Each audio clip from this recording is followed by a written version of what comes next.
I'm Bea. And I'm Sam. And we're two best friends who like to talk shit about smut, wingspan, And sometimes books. Join us every Wednesday for a new episode.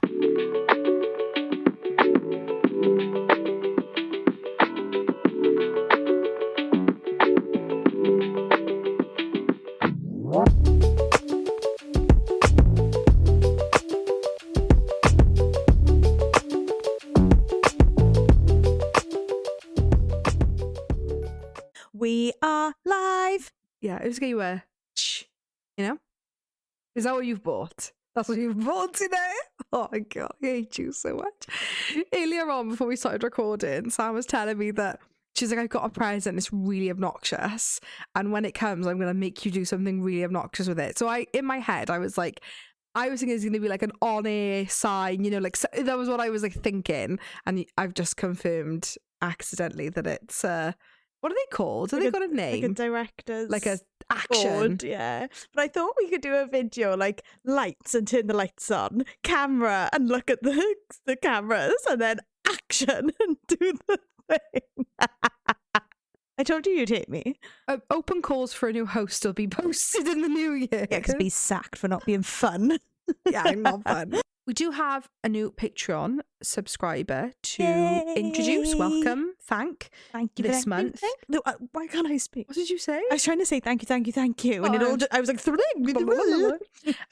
so thank you so much to Hannah, who you can find them on TikTok and Instagram as @thebookish.artist.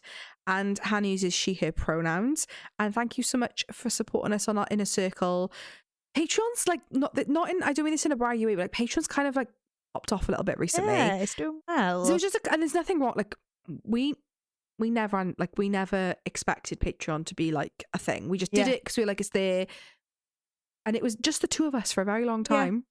Yeah. And now it's like there's so many of you, and beautiful to see. Beautiful. We love it, and I think definitely season 2 we're really gonna like push into Patreon. Yeah. It's definitely going to be much more like what you say we'll do. If you want us to dress up like monkeys, we'll do it. So if you want us to make fools of ourselves more than we do on a daily basis, go have a look at our Patreon. You can talk to us there. There's a comment section. You can tell us whatever you want. Yeah. Happy New Year when it comes to this. Yeah. So, yeah, we've mentioned this in our Christmas episodes, but like to be able to provide you continuous episodes with life and such, we've had to bulk record. So it's currently not even Christmas right now in the magical world of podcasting. No, it's the 9th of December. Yeah, but when you guys are listening to this, a happy New Year. Happy bloody New Year. Blwyddyn newydd dda. What Bea said. Yes. So we thought the best topic to discuss to kick off 2025, but we're not kicking off season 2 quite yet. No. Because our seasons are falling in March. To March. We're still in season 1 technically. Yeah. But we are going to do a little flashback on our favourite reads that we have read this year. Rolling through the years. I don't know that song. You sing a lot of songs I don't know. So these are going to be books that weren't necessarily published in 2024. No. They were books that we read in 2024. Although, the vast majority were published in 2024. Oh, mine weren't. Oh, really? No, I don't think so. Well, mine were, but it doesn't matter. The thing is, I only started my romantic... So, obviously, I've been a reader all my life, but I've been pretty much like a rom-com, romance. Like crime thriller. Yeah, psychological thrillers. Mm-hmm. So my fantasy journey only started in July last year. Yes. So, July to December, I did read a lot. But then this year is where I've done like the bulk of my fantasy reading. So a lot for me, you would have read maybe like a year or two ago. But for me, they're like brand new to me. Mm-hmm. So that's why not necessarily all of mine were 2024 releases. Yeah, I think actually surprisingly quite a lot for me were 2024 releases. Mm-hmm. Because, my big year was 2023. Yes. But we have to say today's episode is going to be spoiler free. Yep. Another one. So you don't have to have read any of these books. We will not be spoiling any of them. No, but I would recommend adding them to your TBR if you haven't. Like, there's a reason they're our top reads of the year. Yeah. I feel strongly about some of these books. And we feel like we love the amount of messages we get from you guys telling us like, oh, I love the recommendations you give us. And I know probably at the moment the vast majority of those are coming from author spotlights. Yeah. But these are also books that, because we can't cover everything that we read. We read so much. Yeah. And also the format we're kind of going with at the moment, which we like to think is working. If you don't think it is, please tell us. Yeah. But that we do the series and we interview the author. So not that we don't focus the books that we do on the authors that we can get. It's kind of the other way around. Yeah. But we do get a list of authors that we think would say yes, or we'd like to speak to, of books that we've read or write for the podcast, or the type of books that you guys want to hear. We reach out, and then that's how we kind of like structure our seasons. Yes. So we can't do episodes, and also we don't always read the same thing. No. So we can't do episodes on every single thing we read recently, because it would it'd be too much. Yeah. And, you know, the amount of books that B's read that I haven't, and vice versa. Yeah. Like, it would take us years to catch up with each other, where we were in a position that we'd both read the same books. Yeah. Like, it's just never going to happen, is it? Let's be honest. So this is like a nice way of getting our like elite choices of 2024, spoiler free, and like kind of, there's definitely going to be things on here that we've not spoken about on the podcast. Yeah. So they're like a fresh, you know. Yes. Like a fresh list. Yeah. What are you currently reading? I'm currently reading Me and the Devil by Slinger. But that's your author spotlight For January. for January. Yeah. Anything else you're reading? No, I've just finished Goldfinch. Raven Kennedy has pulled my heart out of my chest and stomped all over it while laughing at me. She just announced her new series today. Oh, what is A it? duology that's like a retelling of The Pied Piper with Faye, and it's been traditionally published and it's coming out next year. When we went to her evening with, Mm-hmm. she said that her next book was going to be a retelling, and a retelling that nobody would expect, because she wasn't doing like Beauty and the Beast or anything like that. And I tell you what, Pied Piper is a fucking good one. The Plated Prisoner is a kind of a retelling of like Midas Touch. Yeah, King Midas. But the way that Raven writes and the way that she crafts a world, it is like, she could have said, "Oh, I'm going to do a Little Mermaid retelling," but it would you just never, know, like you'd never be able to make any predictions with that. Like, she literally takes something like this and makes it like, I'm sorry, I'm gesturing to something tiny and I'm gesturing to something large. Yeah, the way she builds a world and writes is fucking wild. Yeah, wild. Yes, Soul Forge by Georgia May. That is what I'm currently reading. I've just finished a wild read that is not on my. It's not on this list, but I feel like I just want to talk about it, called A Kingdom of Blood and Magic by Chiara Fostieri. I really hope I'm pronouncing that correctly. If any of you go have a little search on Amazon for those books, and it's a duology and you see the covers, I don't think I need to say anything else about these books. You just need to go look at the covers and you will understand why we as a community need to read that book. The first one was fucking wild. I will say, make sure you read your trigger warnings, okay, because some of the spice is dark. It definitely is like, as long as you read the trigger warnings and you're okay with that, then you're fine with the book. But like, make sure you read the trigger warnings, because it is dark. The second book, I haven't started it yet, but I'm so excited. It's Why Choose. Just go look at the covers, guys. And I don't need to sell you anymore. The covers will sell it for you. And if you're curious about Me and the Devil, just read the dedication at the start of the book. When you posted it the other day on our Instagram, I didn't like click in my head that's what it was. I was like, what is she reading? And then it clicked and I was like, oh my God.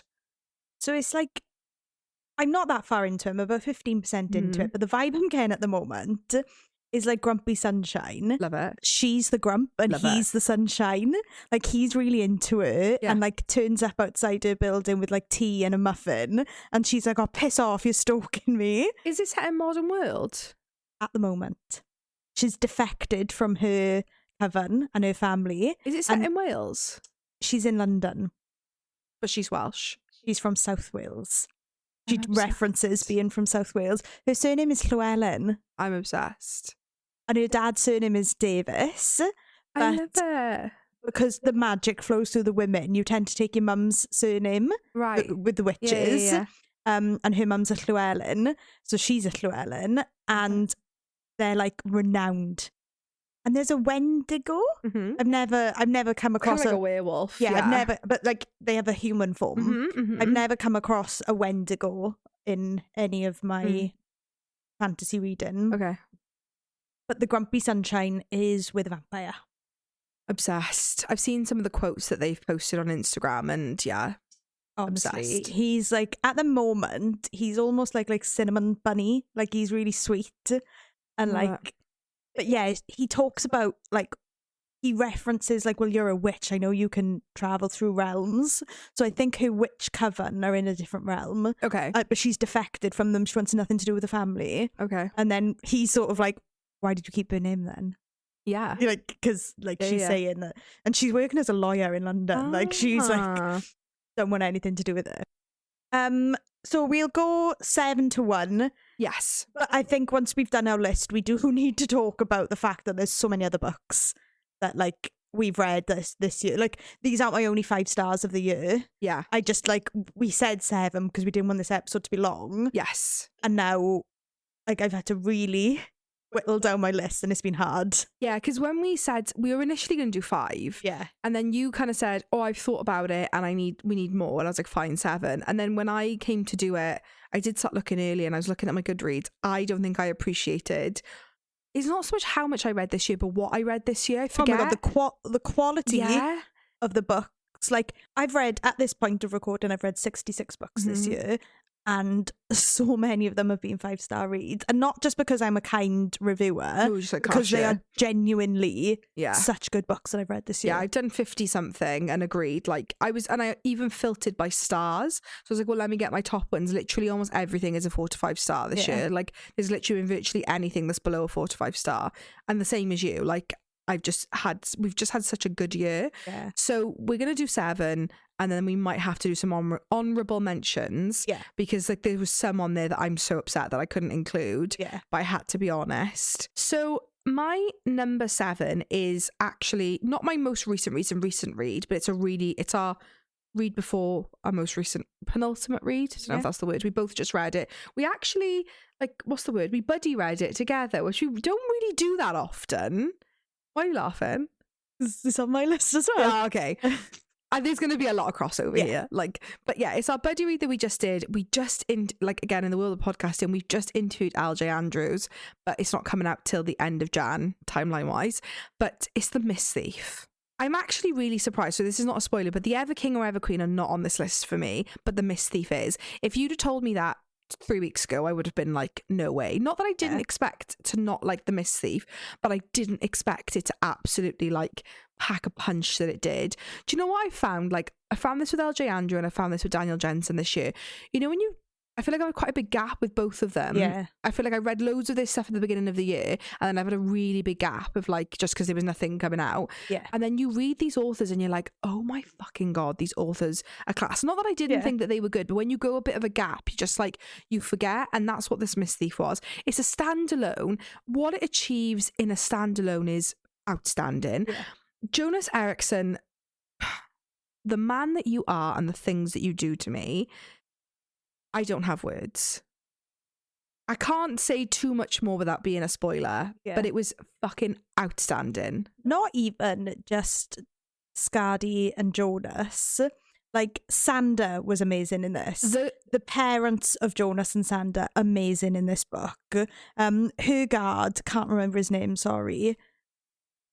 The little snippets of Eric and Livia, outstanding in this. Yes. Like, even though the plot and the story was amazing, the sprinkling of side characters and the punch they pack for being a side character, outstanding. And the way that LJ, like, she's such a vast cast of characters, because for anyone who's never read any of her books, she has 9 books in her original series, but they're all in trilogy. So like you can't really read the third and the 6th. You have to read the first 3, if you know what I mean. But the idea is they're all in trilogies about certain pairs of characters. And then the Everseas series, which is what this is a part of, but it's a standalone, but you do need to read the Ever King and Ever Queen to understand it.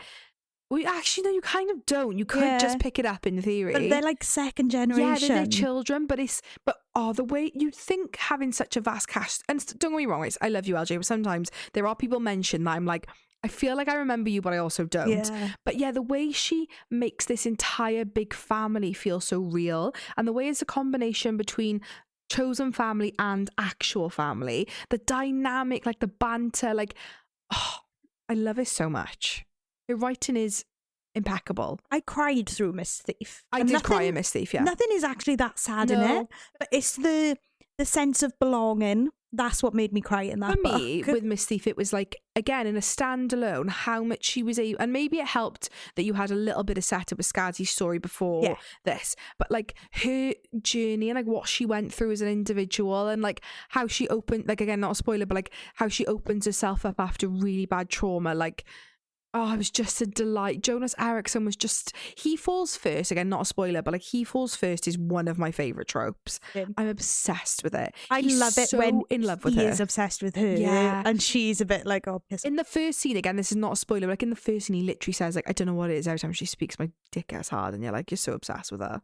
And I'm obsessed with you being obsessed with her. I just love them. I love the dynamic, like you said, between Sanders to her brother, like, ugh. Yeah. That's a delight. That's my number 7. What's yours? My number 7 is Heat of the Everflame by Penn Cole. So this is not on mine, but not to be a spoiler, another book within the series is on mine. This is the 3rd, right? Yeah. I don't know what it is about this book that just... Crack is what it is. Yeah. But like, obviously book 1 and 2 were good and easily could have been on my list. Yeah. Something about book 3 in this series. So there's a lot of intricate magics like tied to the and like court and political intrigue, like you get to experience other realms, a lot of other realms. But I think for me, book 3, our FMC's growth, and acceptance of herself and like coming into her own, I don't know, something about that just like struck me in the chest. Yeah, do you know what as well? So I'm very fortunate to have the indie hardbacks, and I didn't read the indie hardback. I read it on Kindle and obviously just bought them afterwards. But I was looking at it earlier. Book 3 is fucking huge, but it does not feel like that when you read it. No. The pacing that Penn has, particularly in book 3, it's like go go go go go. Yeah. Like I finished that book, and don't get me wrong, I did feel like I'd read a pretty sizable book, but it doesn't. There's no dragging in that. For me, there was no dragging. Every single scene is like bang, bang, bang. And every chapter has something to say. You never read a chapter in Penn's book and think, that was pointless. Yeah. Like, she doesn't have filler chapters. No. Everything has got a purpose. When, like, with this being Penn's debut series, and like she wrote them, pretty much all 3 of them back to back, like, and she released them pretty quickly. Yeah.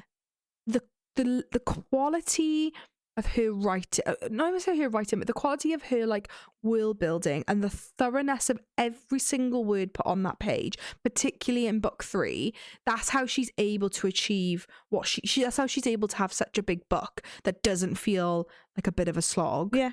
Because there is, like you said, there's not a word on that page that isn't meaningful, that doesn't drive the plot. Nothing is unintentional. Like, everything is so intentionally placed. Like, and you get revelations they're so intentionally placed throughout the book with how you find things out. But book 3 for me, again, I can't spoil anything, but the plot in book 3 and the things that happen specifically towards the end of book 3, I was just like, that has to be in my list. The devil works hard, but Penn Cole works harder. Always. Okay, should we go to our number 6? Yep. My number 6 is, again, a really recent read. And we actually so I'd heard of this book. I'd seen it kind of like mentioned a few times. And like, this is a really not relevant thing, but like, I have 2 TBRs. I don't know if I ever told you about this. I have 2 TBRs, right? The way I work my TBRs, I have 2. I have a chuck everything that's ever mentioned to me TBR, and then I have a like more priority TBR, like a refined TBR. Yeah, so it doesn't mean that things that are on my chuck everything on TBR, I have every intention of reading every single one of those, but I kind of like shift things over, read them, knock them down, shift things over, and then in the event that somebody's like, you have to read this, I will bump things. So like, I kind of have like a tier system for my TBR. The way I've been working my TBR at the moment, my Goodreads is my chuck everything in. Like, anything that is mentioned. If I read an author I like, you add all the... Yeah. Yes. That's in my Goodreads. And then in my notes on my phone, on the 1st of every month, I write books I want to read this month. Okay. And list them out and then tick them off. Okay. And for the month. I do it where my Goodreads is my chuck everything, I agree. And then my Amazon wish list is like my things I want to focus on. Obviously, there are things on my Amazon wish list I've already read. Yeah. But like I can easily, I know what I haven't read. So that's how I kind of work it. So yeah. So anyway, so Riftborn was on my chuck on everything TBR, but not on my like priority. Yeah. And then the authors actually reached out to us this year and sent us physical copies of Riftborn. And I was like, right, okay, it's on KU. I'm not going to touch this beautiful paperback you've given me, but I'm going to read it, right?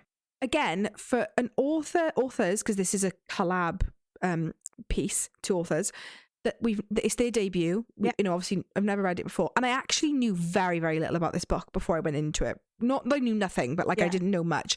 I don't think actually anybody, I say within our like our inner circle, do you know what I mean? Like our like bubble was actually reading it. And then I read it.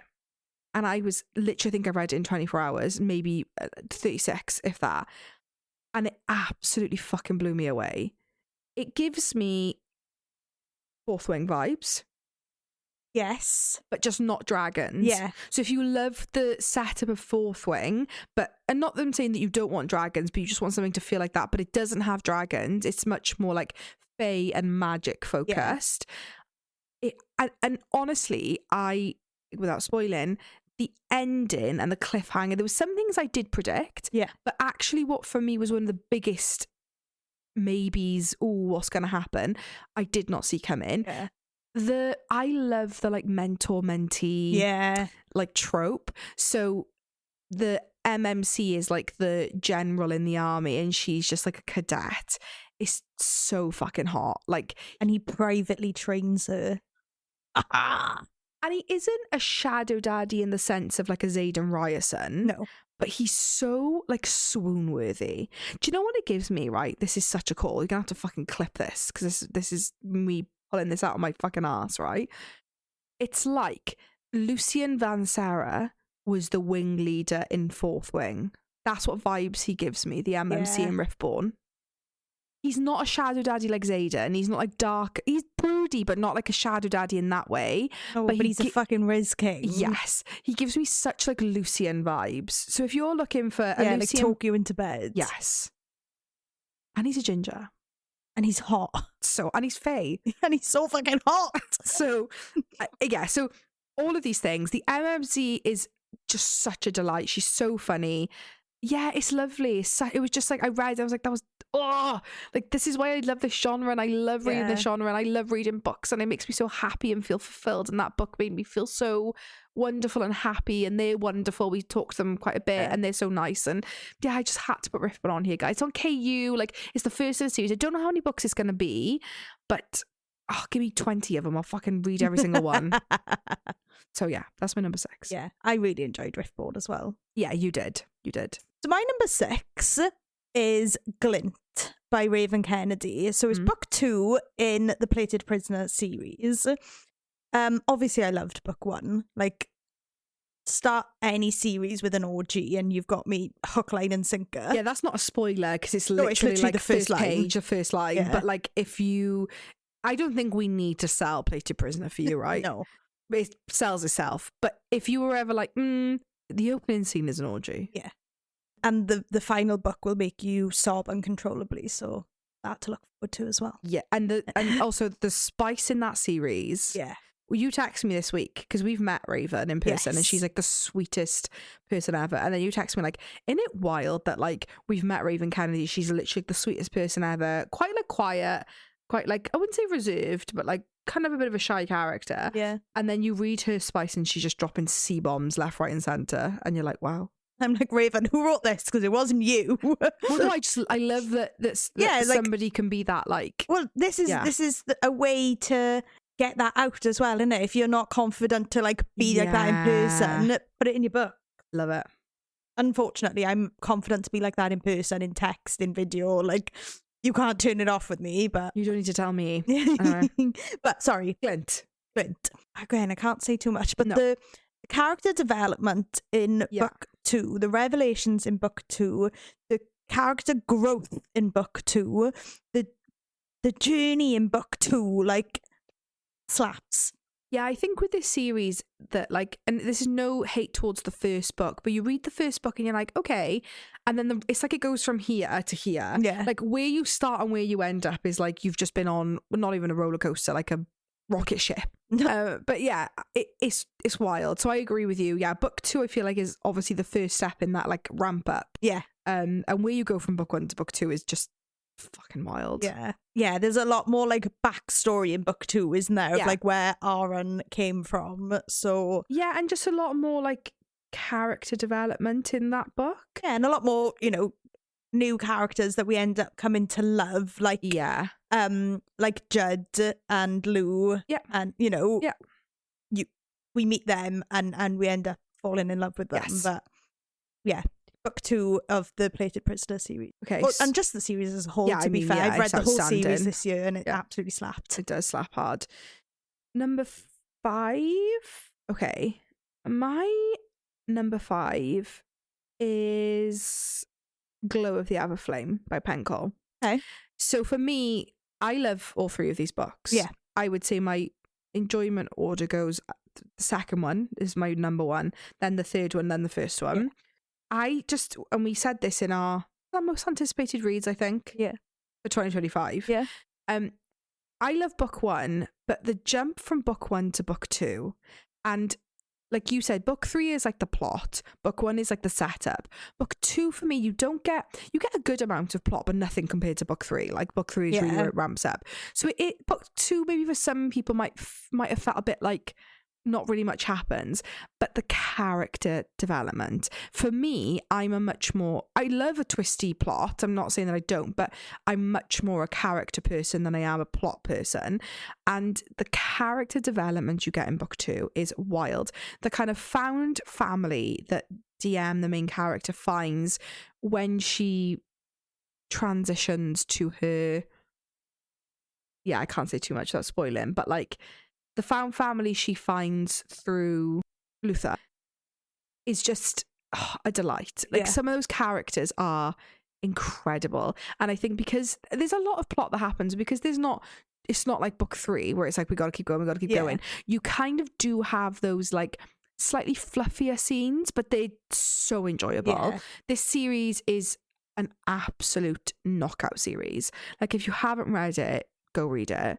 And to think we're going to have it finished soon. Wild. I'll be sad to see them go though. Yeah, because you know what? For a lot of these books, they've been building for quite a while. But like we only read started Kindred Saga this year or last year. Yeah. And for it to be over within like a year for us, it's quite quick, isn't it? It does make me sad, but I'm also excited. I can't wait to read it as a whole run. Yeah, I mean, we've blabbed about Hencold just now, so I can't go too much into it. But yeah, without a doubt, like this series had to be on my top 7. Your number 5? My number 5 is book 2 in the Bridge Kingdom series, The Traitor Queen by Danielle L. Jensen. This series is outstanding. I did have two books from this series in my list and I had to drop one. Same. I had 2 books from this series in my list and I had to drop one, and it made me really sad. Yeah. But Danielle's writing, for one, is phenomenal. Yeah. Her setup of the Bridge Kingdom, where it's in duologies, but they all feed into each other, is so clever, the way that she's plotted the series out. I'm going to get a petition going that Danielle Jensen needs to be accepted to Mensa. Because the intelligence that woman must have to be able to like if you love how in Throne of Glass, like the tiniest littlest thing is mentioned in like the first book, and then in the 8th book you're like, fuck, that's coming back. Danielle Jensen does that on steroids. Yeah. On steroids. Her writing is amazing. For me, Lara is just like top tier FMC. All of her FMCs are class. This is the thing. Like the not to say that like other FMCs, and this is not a spoiler, but Zara and Anna. Yeah. Not to say that they're like forgettable in any way, but they're not the main FMC. Like the main FMC is Lara, and then the other books just follow other people. But Anna and Zara are like the type of FMCs that maybe an author would write one of those in a lifetime. Yeah. Danielle Jensen, they're like her spin-off characters. Yeah. And they're literally like incredible. Yeah. So yeah, I don't want to say too much It's because hard. I don't want to spoil book 1 for anyone who hasn't read The Bridge Kingdom. What I feel like we need to say, and I think we probably said this in our most anticipated reads of 2025, but The Bridge Kingdom doesn't have magic. No. But don't let that put you off. But we just need to say it because I knew that and you knew that, so we weren't disappointed. But I feel like that's the biggest thing of feedback I've had from anyone is I loved it, but I was disappointed there was no magic. So it is fantasy, but there's no magic. But fantasy more in the terms of courts. But it's, it's just so good. You still need to read it. Don't let that put you off. Like, you need to go read it. Yeah. But yeah, book 2 just did something for me. Yeah, I completely agree. If I'd have read book 2 this year, then it probably would have been within my thing, but I didn't. Okay, number 4. My number 4 is actually Daniel Jensen from The Bridge Kingdom, but it is The Twisted Throne. Oh, that's the book I dropped. So I actually dropped The Inadequate Heir. Okay, I thought one of Karis's books would be in yours. As much as I love The Bridge Kingdom, and although I would say, actually, of all my FMCs in this series, I actually think Arna might be one of my favourite. My MMC, I love Aaron, but Karis, I am obsessed with him. But I had to drop it. But this book, so The Twisted Throne, we spoke about it in our most anticipated reads of 2025, but it's actually just the audiobook that has come out, not the physical copy. That is the only reason why I dropped it half a star, is purely because if I'd have read that, I want to read it and I want to savor the smut more. Yeah. I would have rated it 5 stars.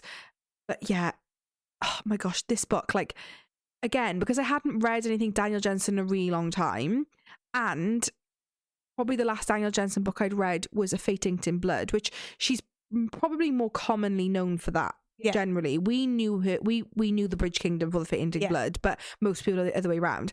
And this is no hate on The Fate Inked in Blood. We liked it, but for us, compared to The Bridge Kingdom, it just, I don't know, it just was missing some special sauce that Danielle puts in The Bridge Kingdom. For us, A Fate Inked in Blood was missing it.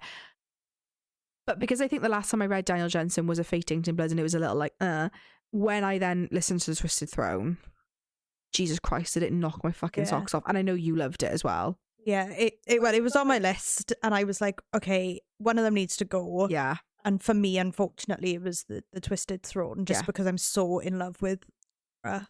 Yeah, but this was a delight. Again, like we said, the things that come up in this book, not a spoiler, but like the tiny little tidbits that she planted in book 1 of The Bridge Kingdom that come up in this, the plot twists, and like, again, the political intrigue. Yeah.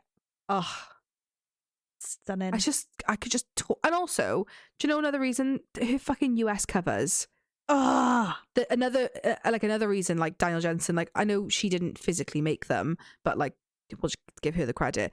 The US covers, I love the UK covers. Like, I have the signed copies of them, but like the US covers, when I have that complete set, how like juicy they look on a bookshelf. Can you be like sexually attracted to a book? Yeah. I'm sexually attracted to the I'm like, yes, I answered way too quickly there. I'm sexually attracted to the US covers of The Bridge Kingdom. So yeah, that's my number 5. Okay, number 4 for me is Quicksilver by Callie Hart. Ooh, this is on my list, but it's just a little smidgy higher. Okay. What can we say about Quicksilver by Callie Hart? Callie's first little toe dip into the fantasy genre. It's absolutely, again, this is one of those ones that like we saw everybody talking about it, and we were like, okay, guys, all right, we'll give it a go. It's pretty hot right now. Let's jump on a trend. Not that we didn't think we'd enjoy it, but like, it was very much of a time, wasn't it? Yeah. And we read it, and we both were just like, where the fuck did that book come from? Like that in the face. That's what Quicksilver was. The thing is, right, I was reading it, and I was like, yep, I know where this is going. Next thing, I got fucking thrown off a cliff. Yeah. And I was like, okay, this is where it's going. Yeah. Wow. And then I land in the water and I think, okay, I'm safe. And then your head gets tugged out. Yeah. And then a big tidal wave came and took me somewhere else. Yeah, it's insane. Yeah. And I think we said, again, not a spoiler, but like we said this in our Quicksilver episode. We said this in our most anticipated reads, because obviously this was on our most anticipated reads of 2025. It's not all about the spice, but like, guys, our podcast is called A Pod of Smoke Wingspans. Like, we are partial to a bit of spice. Yeah, what did you expect? Having like, probably where Callie comes from, like a dark romance background, Yeah. having an author like that write a spicy scene, I can't tell you the things that those scenes do for me. I can't tell you what it does for me when someone gets pinned up against a wall. But then, Like, choke slam me up against a wall. Yes, please. then to have the audiobook, which we haven't listened to all the way through, but like we've heard the clips. And if you're still unsure about reading Quicksilver, guys, go listen to the like snippets of the audiobook. Yeah. To then also know that the man that narrated that is Rhysand in the graphic audios. The spice, and it's not like the most spiciest spice. Like, we're not talking like a Haunting Adeline, right? Yeah. I don't know what it is. He's such an asshole. The MMC is honestly a prick. Yeah. But I would crawl across hot coals for that man. I don't know what it is. I don't often like a twatty MMC. And I'd walk on broken glass for Carry On. Yeah, and this is the thing. Like, the characters actually, like, not that there's really only one MMC and one FMC, but like the other characters are like not spicy, but just like you can fall in love with any of them. Yeah, like he could be your MMC. Yeah. I forget his name, forgive me, but you know Kingfisher's best friend. I can't think of his name. It's really bad, but any of them, like I'm obsessed. Yeah, Quicksilver, like to roll on. That's my number 3. So we'll jump. Let's keep going. Yeah, keep going. Yeah. I gave it a 5-star. Same. We said this in our episode again with no spoilers, but like if something happened and we never got book 2, I'd be okay with it because so much happens in book 1, even though it does end on a really big cliffhanger. The amount you get in one book, and again, a type of book where like no scene is fluff. No. There's no like every single word on the page in that book is said with her chest. Yeah. Kingfisher's an arsehole, but I fucking love him. Yeah. Anyone who's mad about the name, get over it. Take a hike.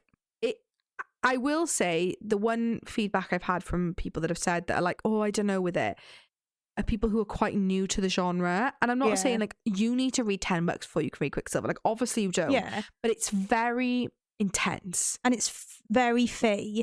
The language, the way that it's laid out and the things that are said, like it's very Fae. And it kind of took us for a ride and a bit of a head spin as seasoned romantasy readers. Yeah. So I feel like if you're new to it and you've read something a little bit, like with ACOTAR, right, and with Fourth Wing, they're a little lighter on the fantasy and you have multiple books to get the story. Yeah. Whereas Quicksilver is one book and a lot fucking happens in that book. You've got to like have your wits about you. So it isn't that I don't think new romancy readers won't like it, but I think you just need to be like in the mindset, you know, whereas you're not going to get like, it's not an ACOTAR, you know, like a book 1 ACOTAR. So I will say, like, if you're listening to this and you're unsure about Quicksilver, if you want to read it, but maybe you've just read like 2 or 3 romantasies, maybe like read a bit more and come back to it, because I want you to enjoy it. I don't want you to feel like that was too much, and I think you will enjoy it, but I just think you need to be a bit more like deep in the genre. Yeah. Prepared for the language and just the intense world, like not the intense like in a negative way, but like it's a your number 3?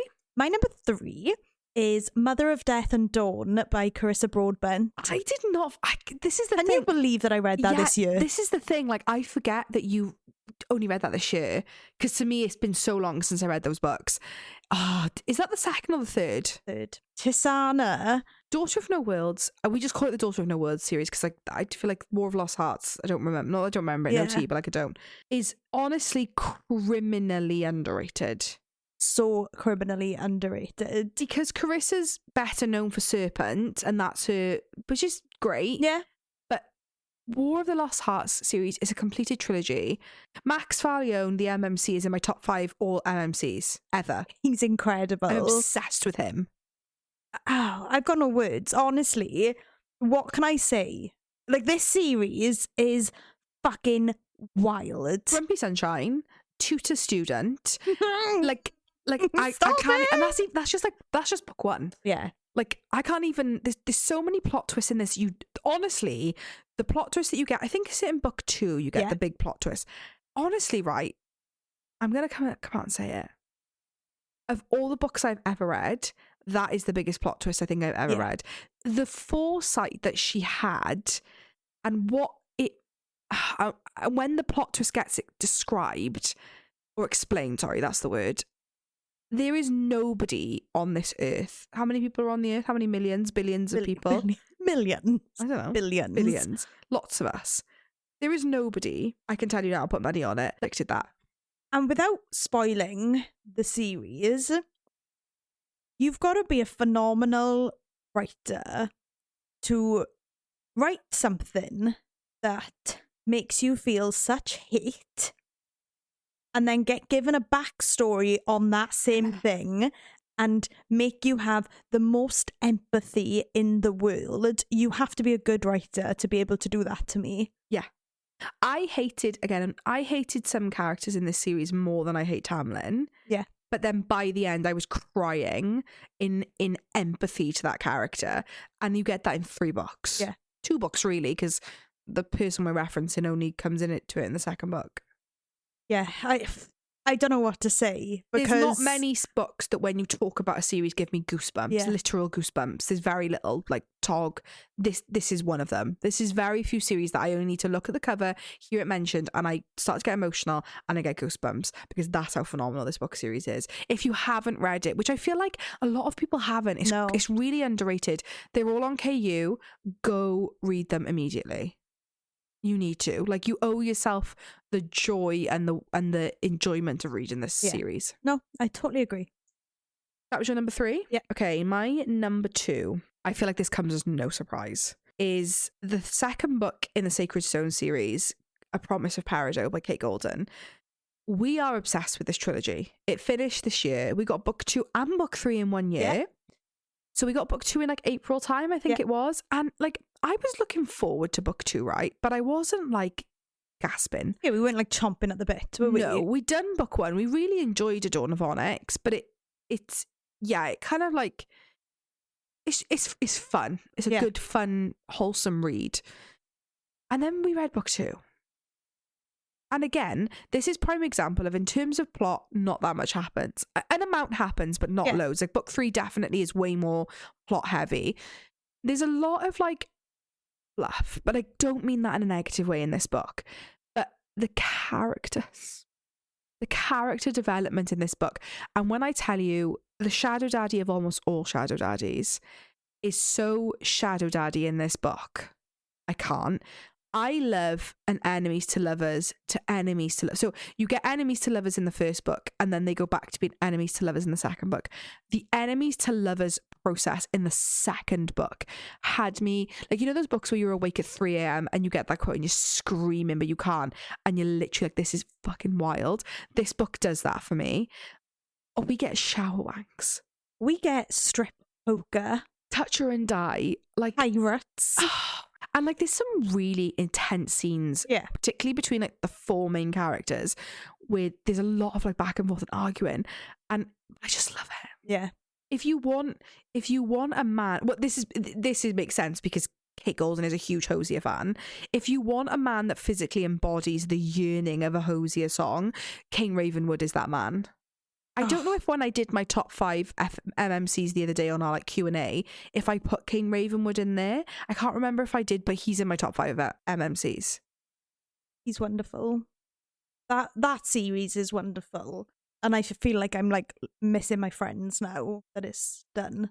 And also I want him to choke me out like he's popping a watermelon open with his legs. And we've now got I think like as well, just having a completed trilogy this year makes me love it more. Not that I didn't love it when I read it, but like now that it's all like tidied up and finished with a neat little bow, I'm like, oh, I just love this series. But particularly the 2nd book.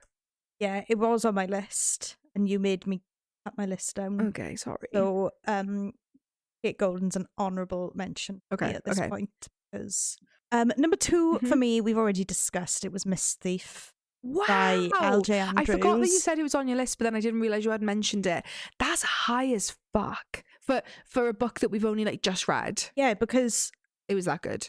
I don't know, it just did things to me. Like I was crying like happy tears because I was so happy for the characters, and then crying like laughter, especially at Jonas's mum and dad at the end. I love them They're so funny. I love how obsessed they are with each other. Oh my God, like they're so in love. But also like how, this is like not a spoiler, but like how Jonas says, oh, I'm just beyond my mum and dad like necking each other because it's just the norm. Yeah. And they set like such a I feel like they set such a standard for the love that Jonas like wants in life. He's like, I'm not gonna settle. Yeah, I'm not marrying out of like alliance or whatever. Like, well, but like if I'm gonna marry, I'm gonna love that woman.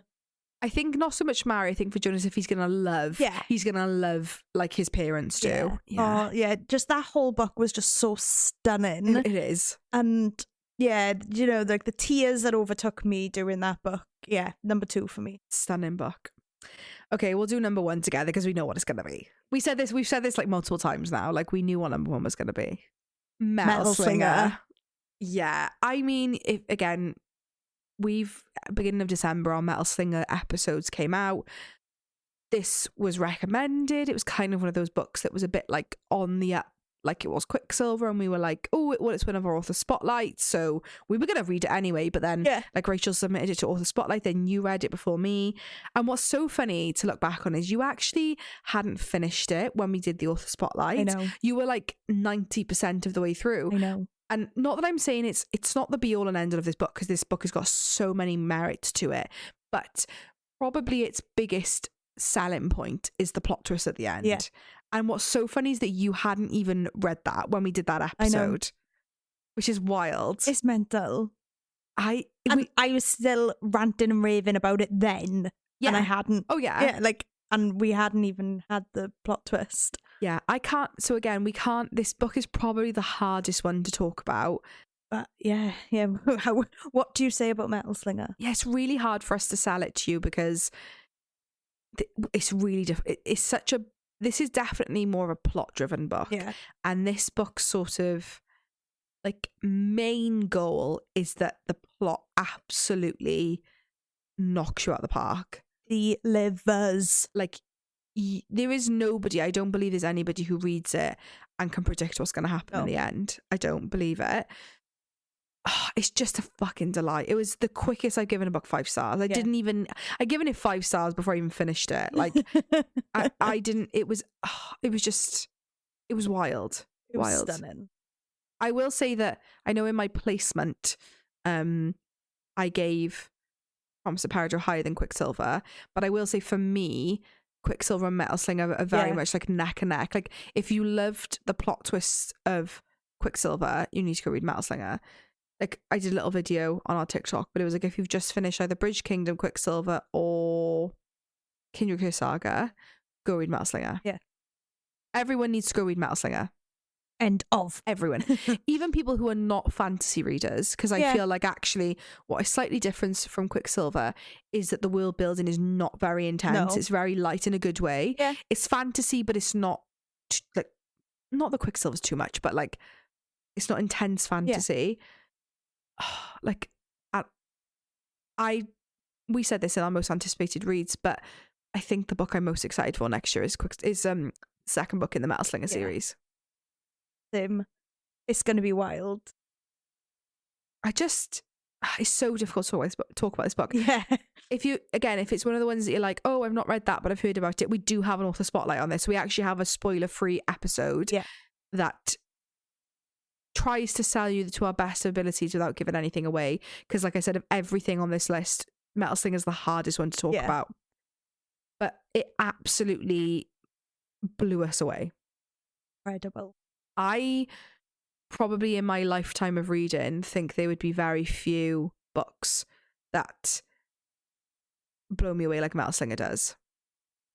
Yeah, it's funny, innit? Because especially when you're reading books by authors that you've read before, so like you sort of like, you know how they write or know their setups, then like you're expecting it, but you just like sort of like, oh no, she would never do that. So like but because we'd never read anything by Rachel, it was beautiful.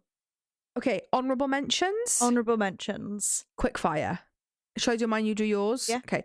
Ever King, Ever Queen. Yeah. Same. What Lurks Between the Fates. Same. Inadequate Air, Endless War. Same. Bride. What a great read that was. Six of Crows, Crooked Kingdom. Absolutely. Spark and Heat of the Everflame, but like, you know. A Dawn of the Cursed Queen by Amber V. Nicole. Book 3 in the Gods and Monsters series. I love you, Amber. The second book in the prequel series to For Blood and Ash, A Light in the Flame. Yeah. The Soul Near the Prisoner's Throne. Yeah. When the Stars Are Light, We Will Devour the Night. Yes. A Reign of Rose. Yeah. The Legacy series by Marissa Rorek. Victoria K. Taylor, Crown of Star and Ash, and The Lady of Light and Fire. Which is the prequel? Prequel novella. Yeah. Alyssa Lonergan, her whole fucking series. Everything that Lonergan's ever written. Basically, that entire series, yeah. Yeah. More of the Bridge Kingdom. All of the Bridge Kingdom. Everything. Yeah. Pretty much all 5 books. Yeah. Slap 'em in. The whole of Carissa Broadbent's catalogue. Yeah. Everything she's ever written. Chuck all that in there. The What Did You Do? And you love How that. Do You Feel? Yeah. Janine O'Reilly. Smash. LJ Andrews, as a person, you can jump in. I'm trying to think of things that I didn't mention. What have you read this year? Oh, the Trial of the Sun Queen, Nisha Tully. You fucking love that. Yeah. Trial of the Sun Queen by Nisha Tully, the whole series, but specifically Tale of the Heart Queen. Which is the last book? Book 4. Oh my fucking God. Yeah, you love I that. read 4 books in 4 days. Yeah, you really enjoyed that. Smash. What else have you read this year that I haven't read? So you read the entire of the Gods and Monsters series this year. Yeah. So Smash. Put all of them Amber, in. jump in. All of hop in, Amber. Morning Glory, Milky Dulky. Morning Glory, Milk and Farm. Oh, that's a lovely plot, to be fair. So, yeah, shout out to everything and everyone that we read in 2024, because what a bloody year we had. Well, this. Oh! The studio! Yeah, everything. Like, to think that at the beginning of the year, not in our wildest dreams, did we ever think that we would be sitting down doing this as like a thing. Oh, yeah. I have a New Year's Eve party every year. You do? And in my New Year's Eve party, 2023 into 2024, if somebody had said, I'll give you a prediction for the year, you and B are going to start a podcast, you're going to interview all these authors, you're going to go and meet these authors, you're going to have signed copies of these books, I'd be like, shut the fuck up. Yeah, I just mean the year that we've had, like, and everything that has happened, like, I agree. I'd just been like, oh, shut up. Wild. Me and Beyond starting a bloody podcast. Wild. And yeah, look at us now. To think, like, if you'd even told us the authors, because back then we'd read quite a lot of the authors that we haven't since interviewed. If you'd have told us, like, you're going to be interviewing Kate Golden, excuse me? Yeah. Shut your dirty mouth. Yeah, so happy New Year. Yeah, here's to another year of reading all our favourites. Yeah.